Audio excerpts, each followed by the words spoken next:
On your feet! Get them going! Oh, hi there. Welcome to Cross Examinations Live. I'm your host, Mike S. Miller. Good evening, good afternoon, good morning, whatever the case may be. Oh, it's another gray and not sunny day in San Diego. What's the deal with that? Raining, drizzling a little bit here and there. I have my desk is such a bloody mess. I literally only have like this much space on my desk. This is like a 5 foot wide, 4 foot deep desk. I have like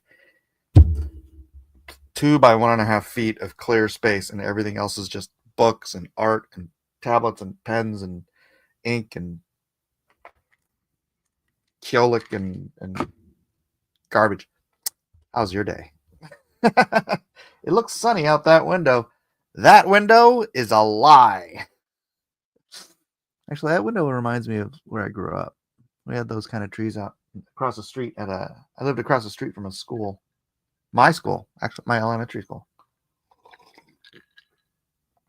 That's funny stories there.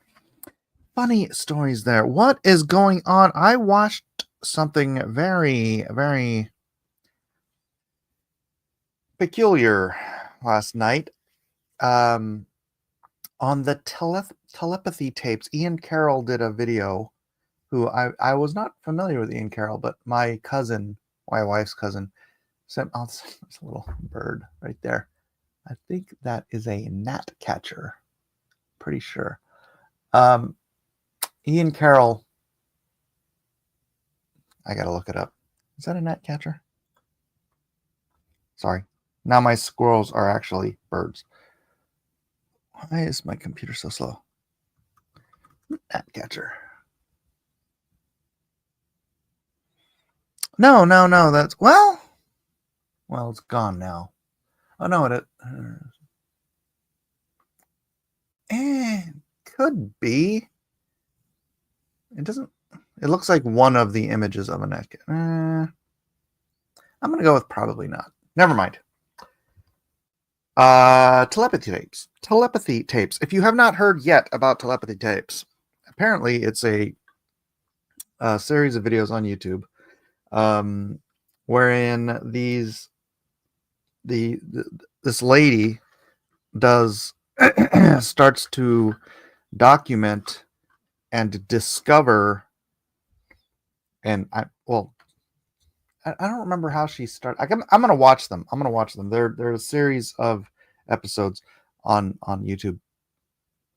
When she goes through and she documents. If this is not a psyop, let me start there. Where right now there are cardinals and tufted titmouses in my backyard. Oh, that's awesome. That is awesome. Cardinals are beautiful, and I love tufted titmouses. They're cute little suckers. You're distracting me, Tina, making me chase birds with squirrels. So the thing, like, subscribe, and share, by the way, if you have not already. The thing with the telepathy tapes, I'm just going to do a short version, a truncated version. You can go and look this stuff up yourself and watch it yourself. I'm going to.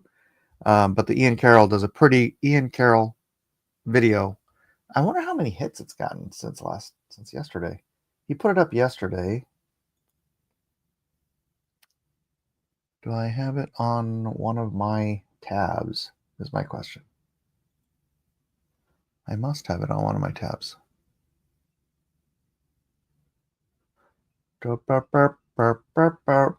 Gosh, did I close that tab out? Oh no, here it is. Okay, so let me see. 50,000 views yesterday. Oh boy. And 83,000 views now. Not even a day later. So it says the telepathy tapes have taken the world by storm. Not only do they reveal compelling evidence of the nature of reality and consciousness, but they open up speculation about some of the spiciest tinfoil meaning conspiracy theories, you'll ever touch. Thanks for your support. How do I put that? They discover that these autistic people who are non-verbal, like can't communicate with these autistic people. They actually can communicate, and it's funny because I've seen this before, where a girl who was like super just locked up autistic and like moved super slow like this. They put her in front, or somebody left a laptop like on the kitchen table or something, and she just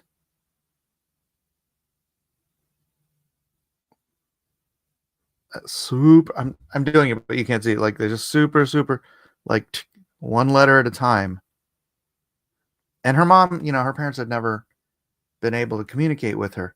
And she gets on this laptop and just super duper and super slow-mo, she just types out this long letter to her mom saying, "I'm in here. I love you. I understand everything you're saying. Don't, blah, blah, blah."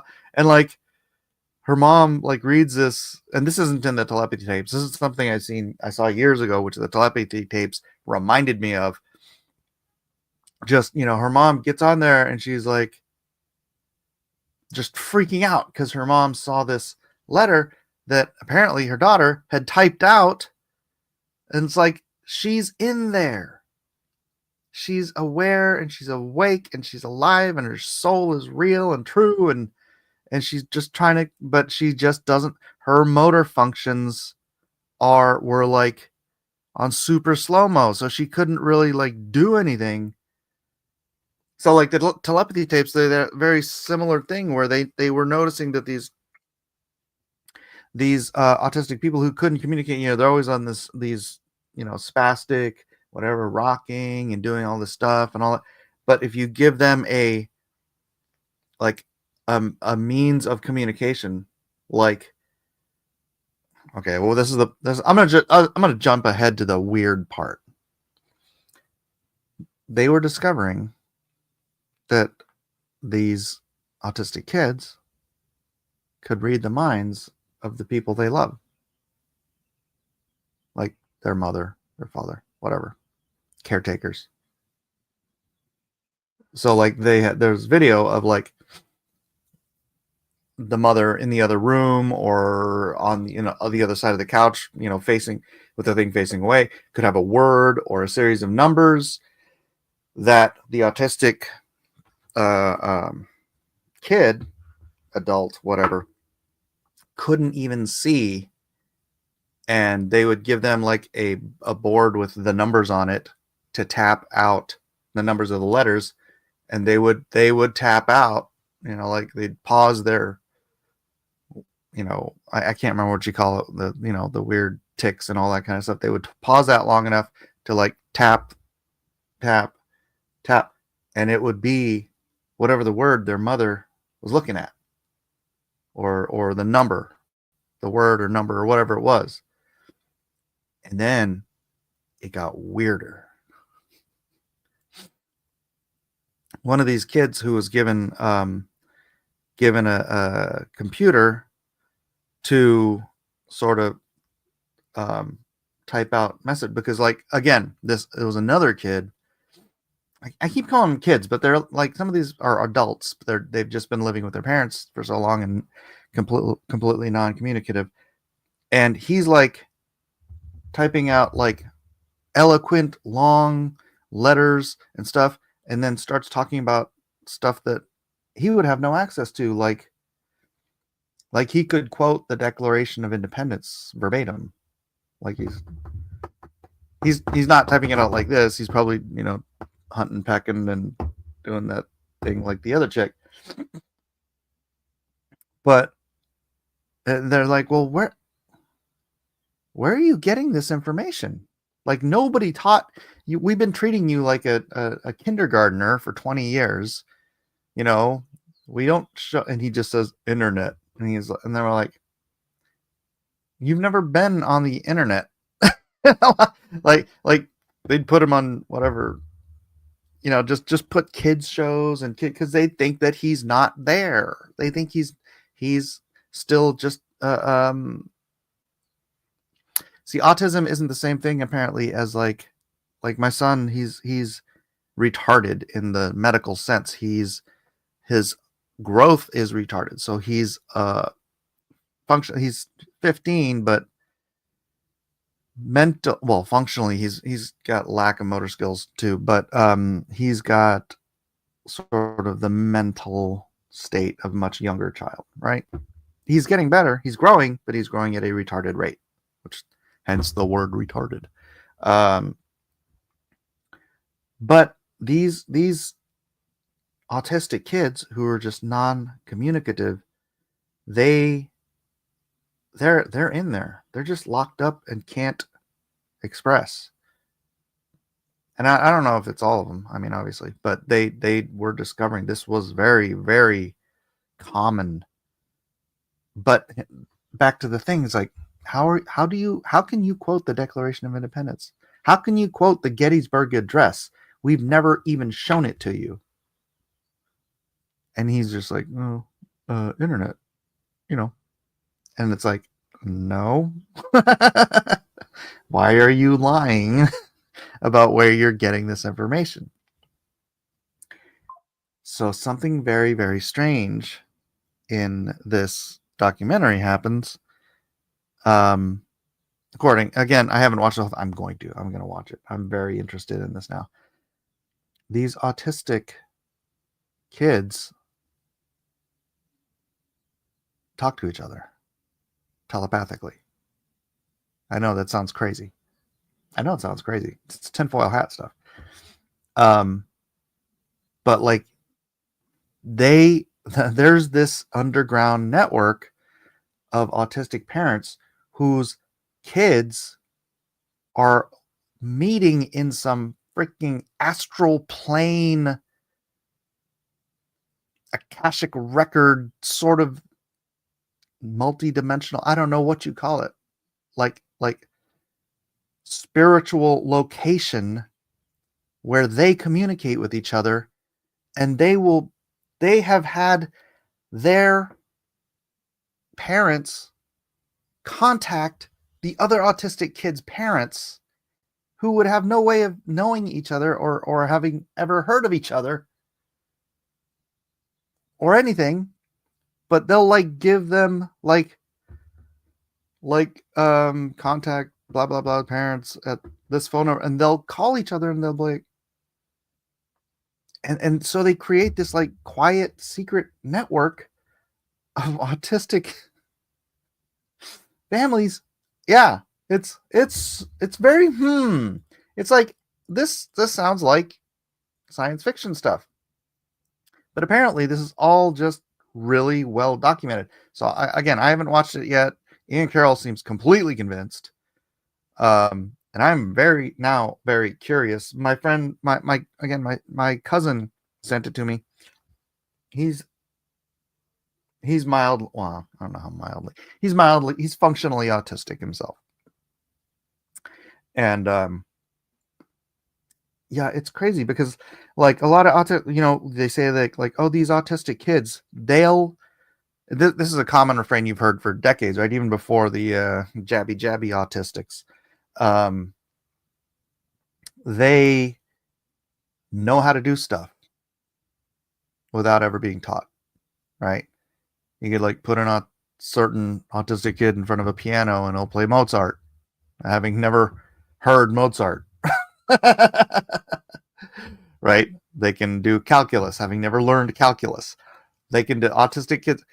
They're getting, and that's what they're saying, is that somehow or another, some of these kids tapping into that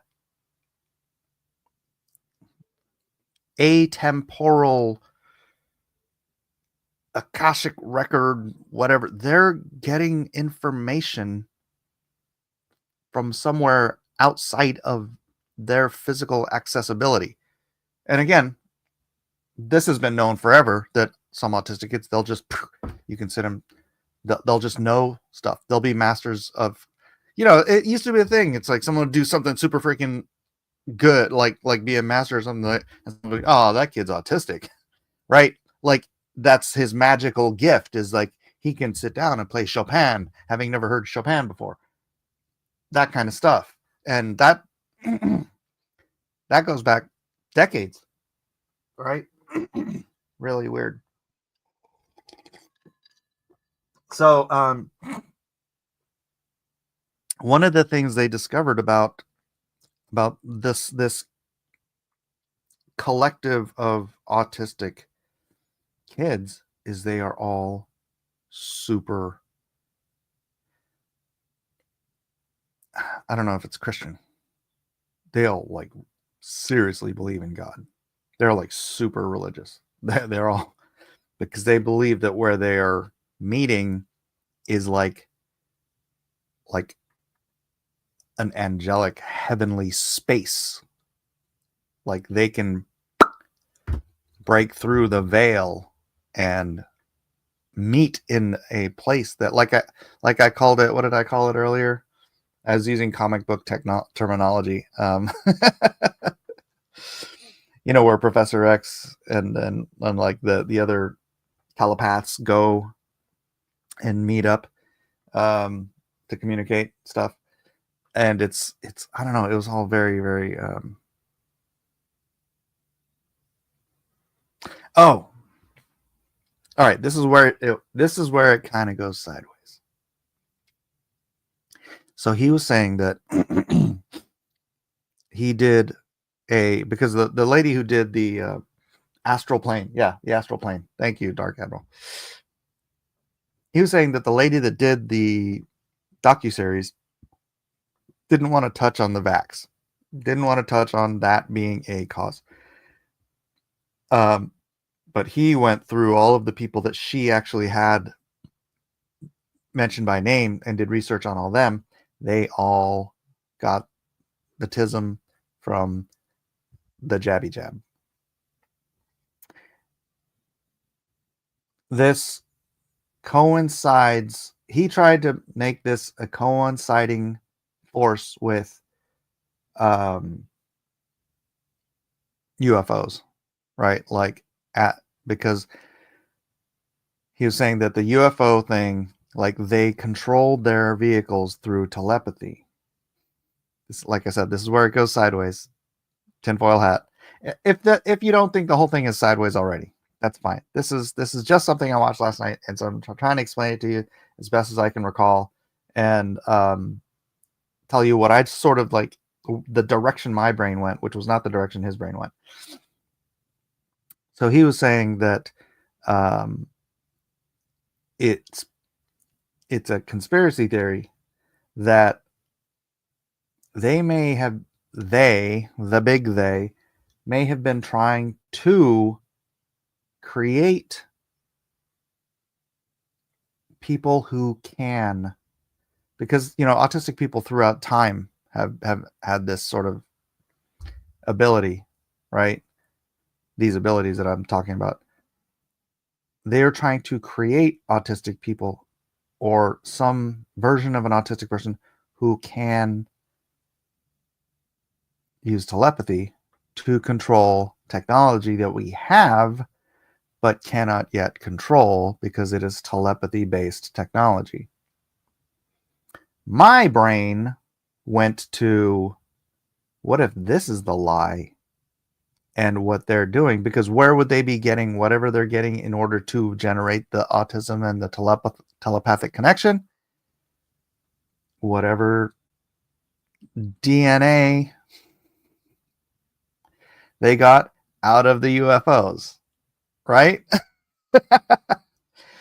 Now, to my worldview, those little suckers are modern day Nephilim, because modern day mankind is corrupt, and so mixing alien and what are the UFOs always doing? What are they always doing?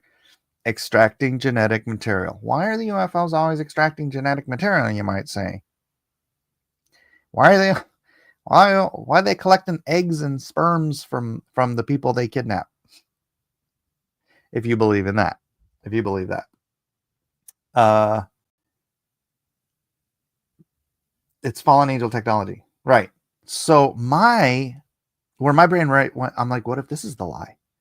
What if this is the lie? And they're by somehow convincing the scientific community that we can use alien.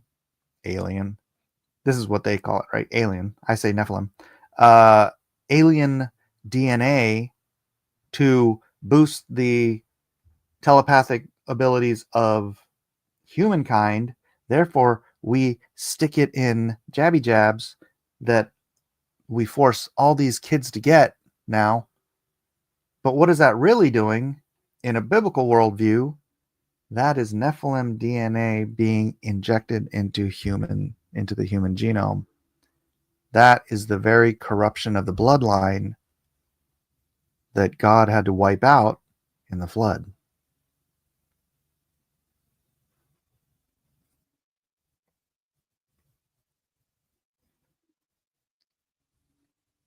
And then that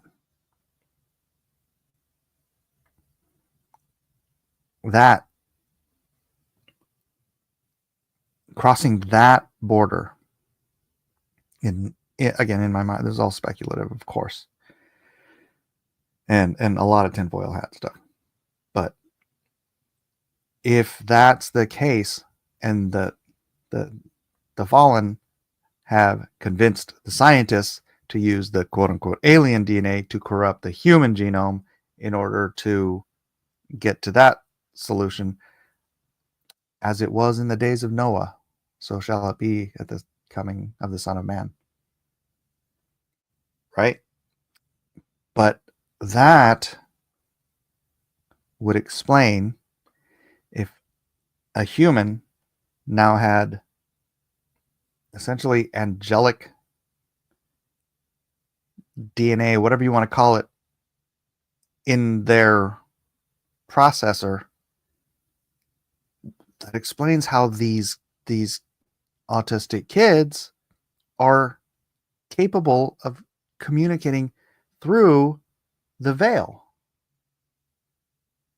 How they can access the astral plane, the heavenlies, right? Humans aren't designed to access past the fourth dimension. Time is the fourth, right? But these kids can access beyond those dimensions into the heavenly dimensions, the stuff that we can only get to by math, right? But they can. And does it make sense now if what they've been injected with is angelic DNA, and which screws them up physically, but they're still in there. Their soul and their mind is still crystal clear, and somehow they can communicate completely beyond our four dimensions and our material world. Corpse Grinder, I'm just telling you what. I'm going to watch these telepathy tapes. I suggest you do too. This kind of stuff is what let, way back in the day, I used to watch Art Bell. And see, back then, the whole, what they call it, remote viewing thing was just all pie in the sky conspiracy. And then since the 90s, the CIA has had to admit they spent millions and millions of dollars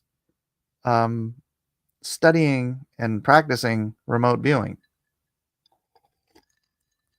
Remote viewing is one of those things, and they prove that not everybody can remote view, but some people were better at it than others.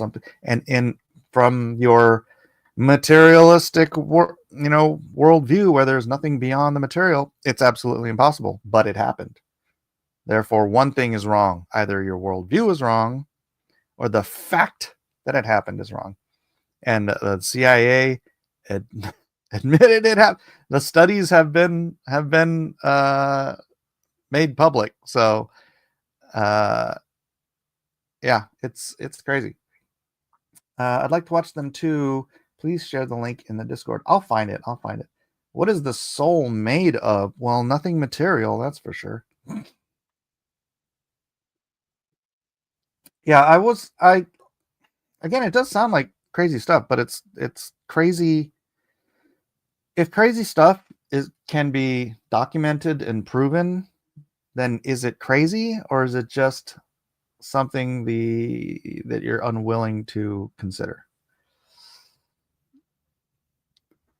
Yeah, I mean, you can be as dismissive as you want, Corpse Grinder, but I am gonna go into this with an open mind, because again, could it all be a psyop? Yeah, sure. To what end? I don't know. I don't know to what end, but the thing about me is I'm a curious human being. If I wasn't curious, it kind of drives me nuts when people aren't curious. How are you not curious? You hear something when I hear something crazy, I'm like, I want to chase that rabbit. I want to chase that squirrel. I want to see, I want to see, like, okay, how is it people believe this thing? It's like flat Earth, right? I'm not a flat earther, but I totally went into, all the flat Earth videos because my friend was convinced. Well, I don't know honestly if he's completely convinced, but he says he's not a flat earther. He just thinks it's all very, very interesting. So he was sending me videos, and so I started doing my own digging around because I'm curious how people believe a thing that a normal person who grew up just believing everything that they were told in school would just dismiss automatically, right? If you would just dismiss it. But here's a funny thing. So much of what we've been told in recent years has been proven to be psyops and lies and whatnot. It's like, how much do you still trust all the crap you were force fed in public school? Heck, I am starting to doubt the whole World War II perspective. You know why? Because we have the American perspective, which I'm sure there is truth in the American perspective. But I went and looked, and everyone has a different version. Like England teaches a different version of World War II.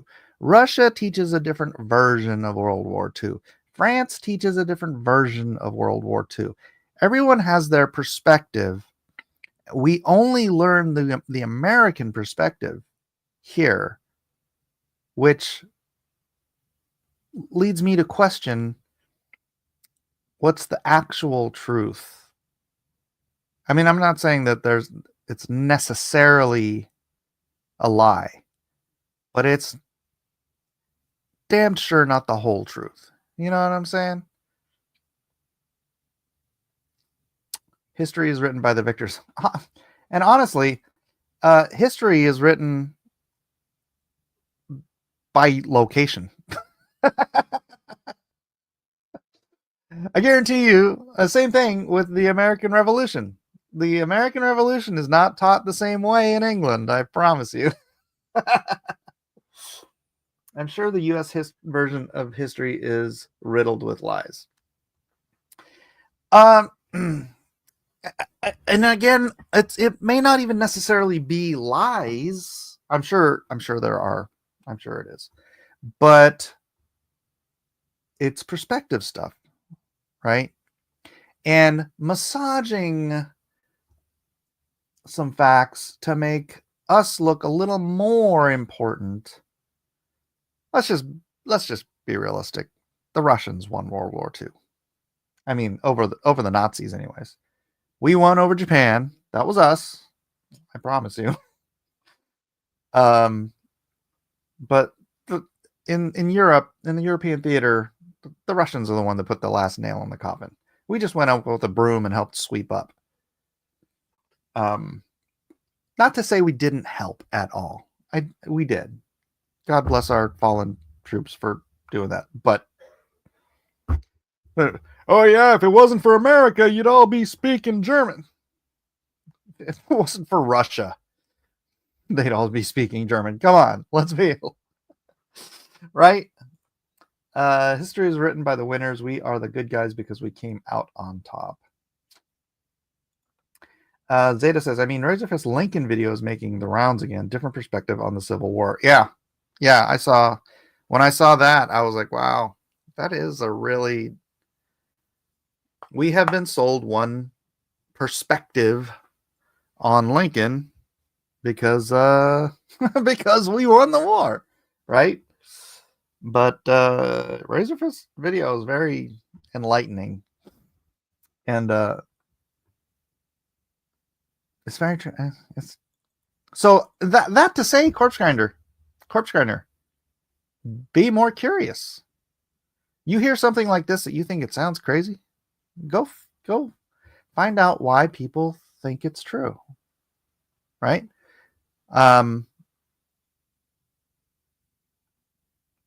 Lincoln only freed the slaves because he had to. I don't think that's true. I think it was opportunistic at the moment. But I believe there is writing from Lincoln that is very anti-slavery prior to the Emancipation Proclamation. So it was something he wanted to do, but doing it at the time he did, I think, was opportunistic and to create a motivation for people to fight. All right. Dark Eminal says, man, I don't know how much credit I'd give Russia. I'd chalk up more to the Austrian corporal's folly of attacking Russia in winter. I mean, 6 of one, half dozen of the other, right? And honestly, the reason Hitler had to go into Russia. They were out of oil. Germany was out of oil. Germany had the largest fighting machine in Europe, but funny thing about machines, they require oil, especially the ones back then. And Germany was out of oil, and so they went into Russia for the oil. I don't know that they had another choice unless they wanted to start fighting with sticks and stones.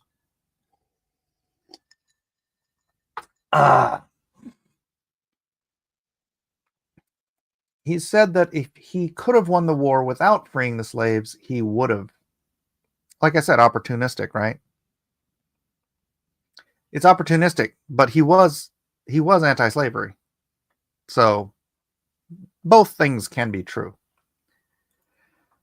I'm a curious person, but I also accept the fact that we will never really know the truth about the things of man until we get to heaven, and then we will not care. Wrangler, hail! Lincoln framed the proclamation as a military necessity, arguing that freeing enslaved people would weaken the Confederacy and allow them to be recruited into the Union Army. Opportunistic, I think. Am I using the word wrong? I think it's opportunistic. Hitler would go earlier in Russia, but he was delayed in Greece. Oh.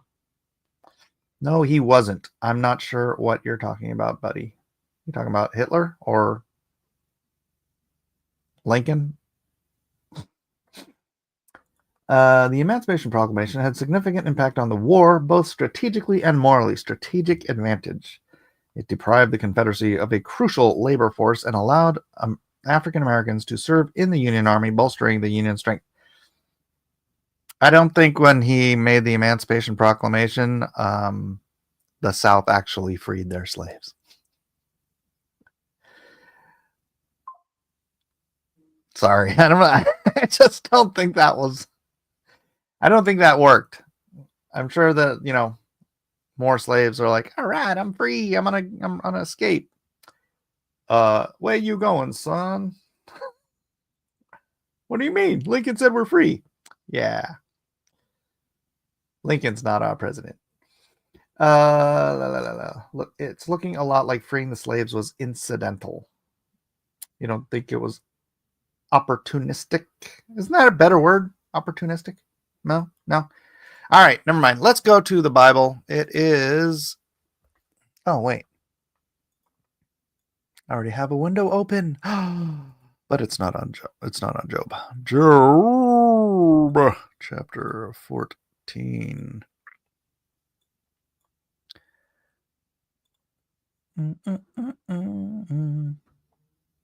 Verifying you're human. I have never once had that happen on this website.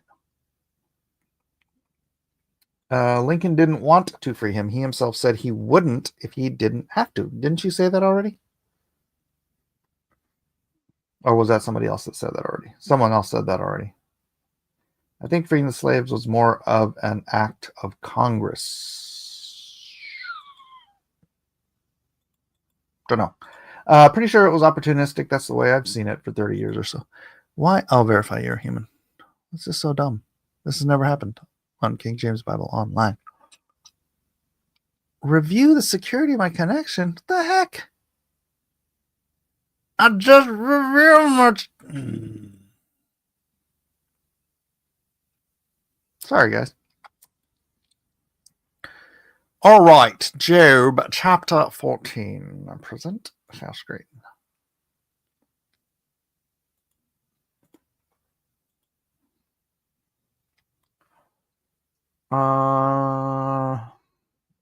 Mike can't verify that he is human. Oh no, those vaccines when I'm a kid. I'm a Nephilim now. By the way, I didn't know that Russia sent its fleet to keep the American North harbors open from Southern and British embargo. That had something to do with us getting Alaska, I think. Right?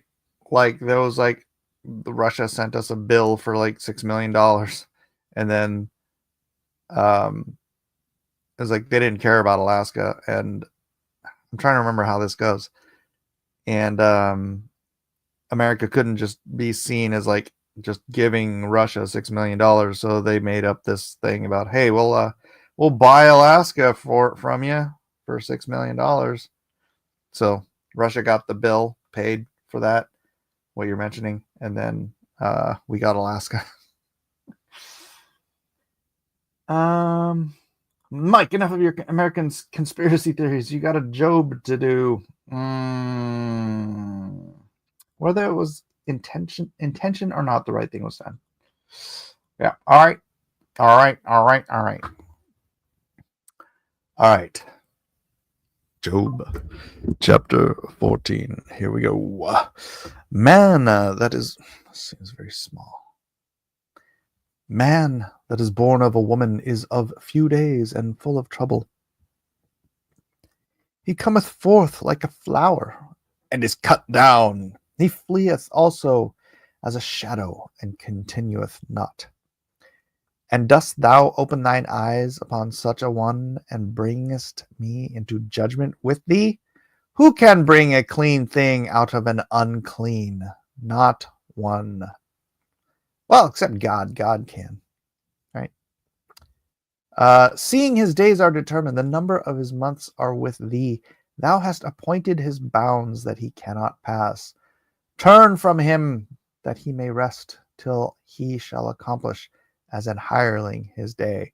For there is hope of a tree, but if it be cut down, that it will sprout again, and that the tender branch thereof will not cease. Though the root thereof wax old in the earth, and the stalk thereof die in the ground, yet through the scent of water it will bud and bring forth boughs like a plant. But man dieth and wasteth away. Yea, man giveth up the ghost, and where is he? As the waters fail from the sea, the flood decayeth and drieth up, so man lieth down and riseth not, till the heavens be no more. They shall not awake, nor be raised out of their sleep. That is, until the heavens be no more. Thankfully, there's new heavens and a new earth upon the resurrection. Oh, that thou wouldest hide me in the grave, that thou wouldest keep me secret until thy wrath be past, that thou wouldest appoint to me a set time and remember me. It's like an alarm clock.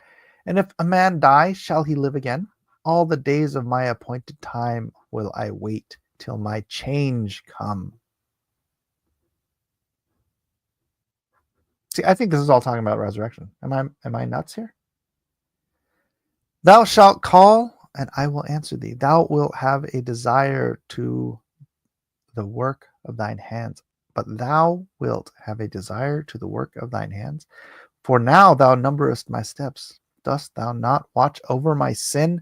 My transgression is sealed up in a bag, and thou sewest up mine iniquity. And surely the mountain falling cometh to naught, and the rock is removed out of his place. The waters wear the stones. Thou washest away the things which grow out of the dust, and thou destroyest the hope of man. Thou prevailest forever against him, and he passeth. Thou changest his countenance, and sendest him away. His sons come to honor, and he knoweth it not. And they are brought low, but he perceiveth not of them. But his flesh upon him shall have pain, and his soul within him shall mourn. To me, this is talking about the resurrection, right? He's like, this sucks. I wish you would just end it until you call me back again. I think this is a understanding that after death, and that's the thing. It's like, this is the do we go to heaven thing, right? I keep going back and forth on that, because from here it sounds like we're just gone. We lie down and rise not until the heavens be no more. They shall not awake and be raised out of their sleep. So if this is it just me?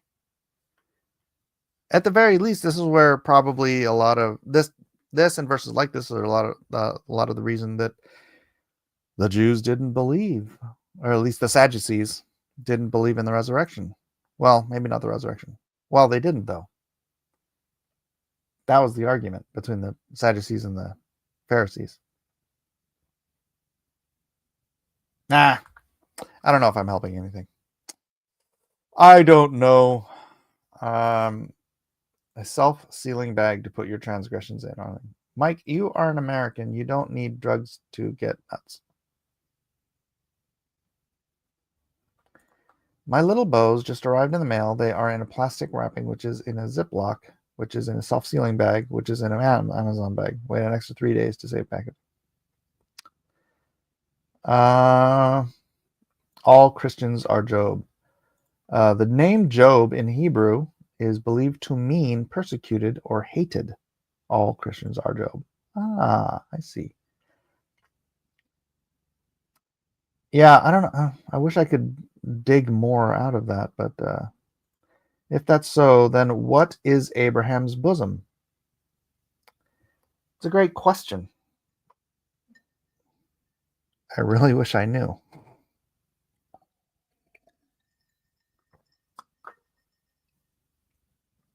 But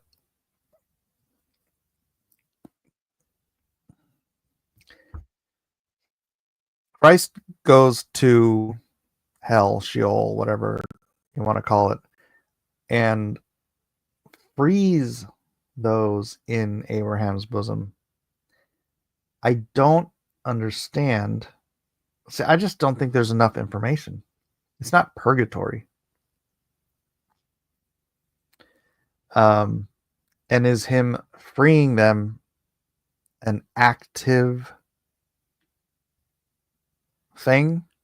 Or is it that his blood, his sacrifice, frees them, those who are in Abraham's bosom, which you would consider those in faith prior to the resurrection? They are freed from, is Abraham's bosom a metaphor, a euphemism? Is it a physical location? I don't know. I'll be honest. I just don't think there's that much information. This is just one of those things I don't have an answer to, and I always just kind of go back and forth. So if I ever come to an absolute conclusion, I'll let you guys know. I've been questioning it myself, but I still don't believe in purgatory. Neither do I. Yeah, we'd have to demonstrate that purgatory exists. I don't know how you'd do that. Devil's Air. I've been watching of Bible Anime by Harmony YouTube channel. The Legion is on disturbing, but cool. Tonight you will be with me in paradise. Right. Now, what's the problem with that, Wrangler? Walk me through where Jesus was that night. Was he in paradise?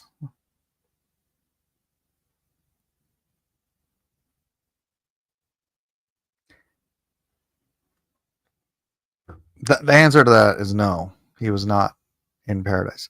So from Jesus's on Jesus's timeline, he was in hell, Sheol, Abraham's bosom, whatever you want to call it, that night on the timeline. The thief died. Right? To the thief is his death. See, this is one of my my argument for straight to resurrection is that when you close your eyes in death, you open them in resurrection. So to the thief, tonight, because he died that night, he closes his eyes in death, and that night, to him, he opens his eyes in resurrection. Jesus, now if Jesus by you'll be with me, he's speaking in the God head tense. You'll be with the Father, me, God, part of the Trinity, but me, Jesus, the bodily human soul now, whatever, however you phrase, I don't know. I'm not a theologian, is in hell. He's not with the thief. That's why it's confusing. I don't know. It's just another thing I can't figure out. Right. And that's why I say I keep going back and forth. So Buddy thinks he knows for sure, apparently. I think. The problem is how we perceive time and how God does. At least it's something I've wrestled with. Right. A day to God is as 1,000 years. Do I think that's a euphemism? Do I think a day to God is actually as 1,000 years? Is God saying that the 7 days of creation are the 7,000 years of creation? A day is as 1,000 years. And so from creation to new heavens and new earth is 1,000 years, or is 7,000 years. I think there's a lot more to it that we don't understand probably than we do. Paradise different than heaven, than Sheol, than Tohu Bohu.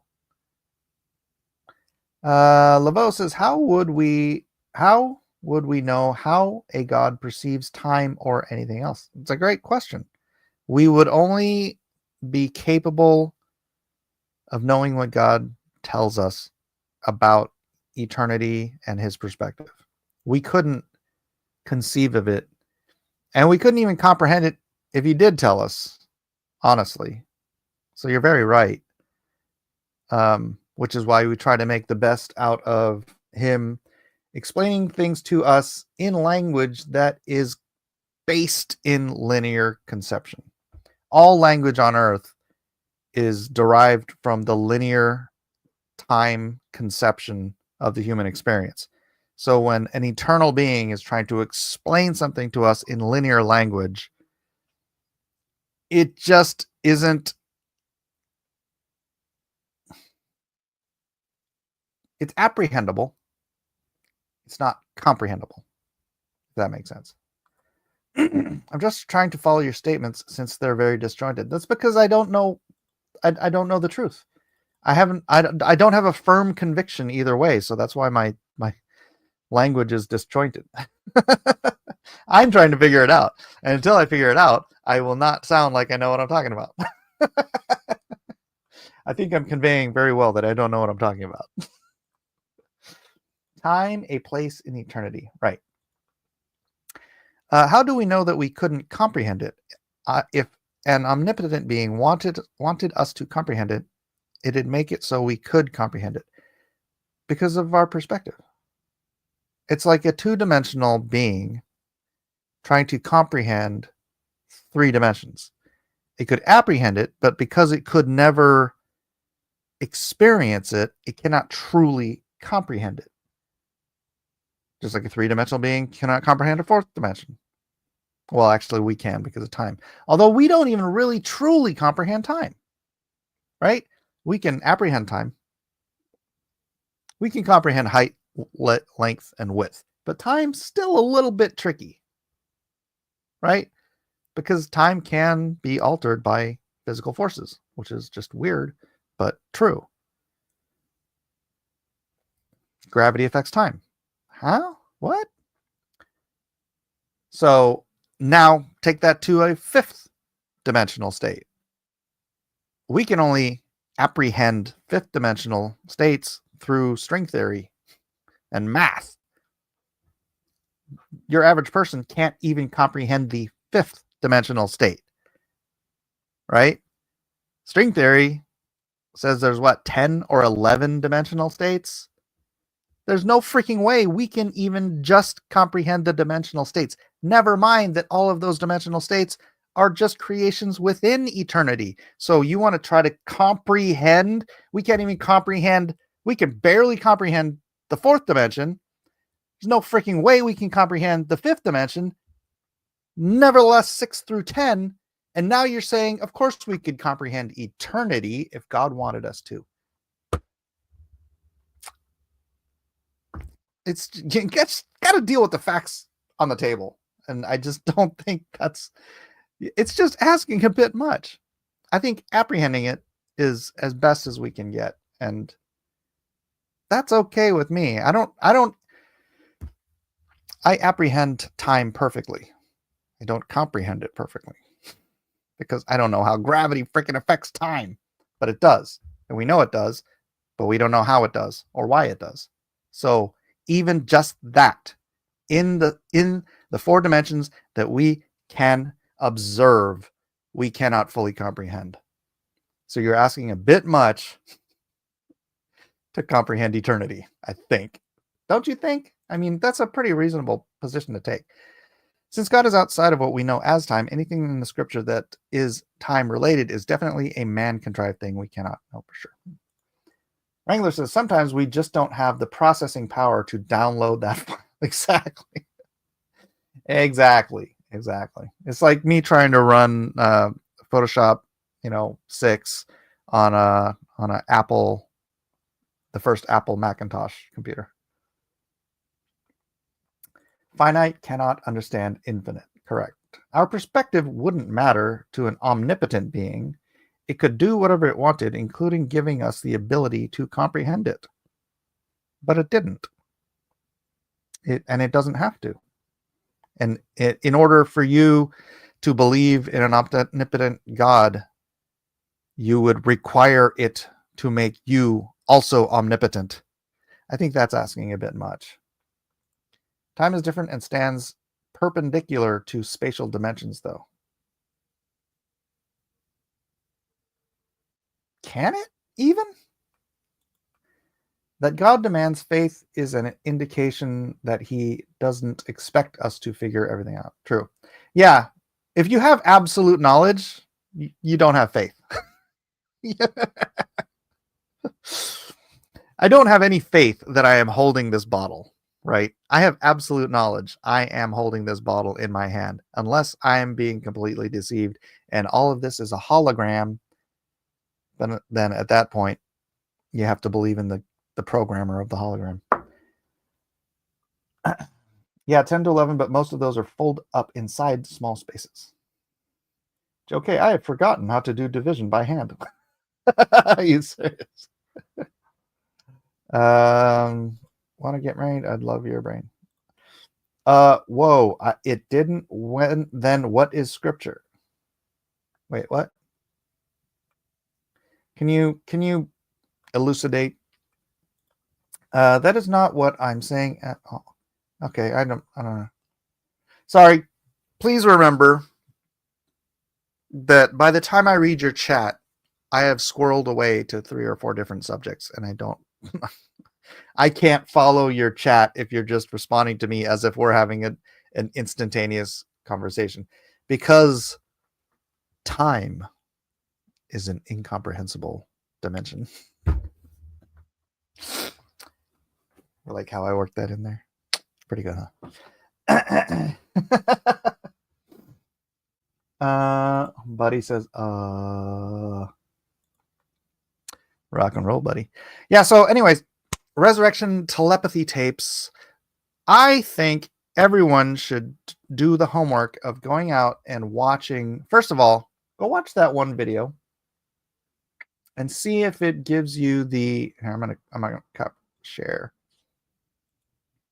Watch the Ian Carroll video and see if it jars enough curiosity to spend the time watching the telepathy tapes series and then come to your own conclusions. Come to your own conclusions. I, as a curious person, am very curious about the telepathy tapes. So I'm probably going to try to find the time to squeeze those videos into my schedule, as it were. Yeah, a 4th dimensional version of a cube, the hypercube, is not extended into time as the 4th dimension, but a 4th spatial dimension. Interesting. Yeah, there are 12 of talking about different things. Is everyone in the Discord? I think everyone here is in the Discord. I'm not sure about Pure Blood. But yeah, drop that Discord link. I think we've about exhausted this conversation.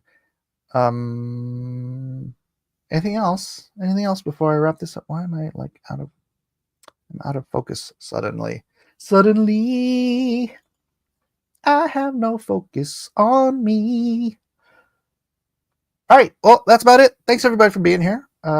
Check out the stream I just dropped in the link, and let's talk about it later. All right, God bless everybody. Have a wonderful day, and we'll see you all in the next exciting episode of. Oh, don't forget, Drawn and Quartered is tonight, 7 o'clock Pacific Standard Time. I don't know what we're drawing, so feel free to drop some suggestions in the Discord.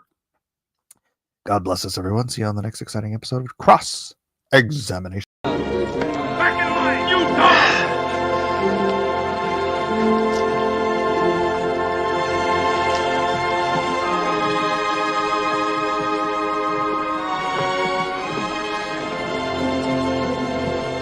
On your feet!